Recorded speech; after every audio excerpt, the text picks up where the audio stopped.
Foreign firms are eyeing growth opportunities in China's manufacturing sector, as it shows robust momentum in integrating digital economy into the high-quality development of the industry.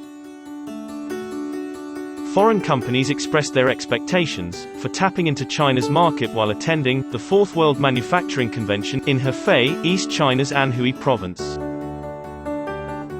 The four-day event, themed Innovation-Driven, Digitally Empowered, Global Manufacturing Industry Aligned for High-Quality Growth, focuses on cutting-edge trends, displays the achievements in development, and explores a new path of high-quality manufacturing.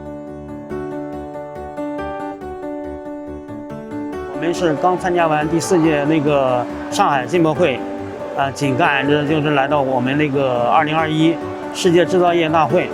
实际上，我们那个德国企业那个高层始终关注这个中国的一些发展。来中国这几年啊，我们在中国的这个业务拓展，基本上可以说是突飞猛进。我们也切身感受到中国开放和发展的一个红利。Of course, it shows confidence in China. I think China's opening up in the first place is a very good thing that happened to China itself.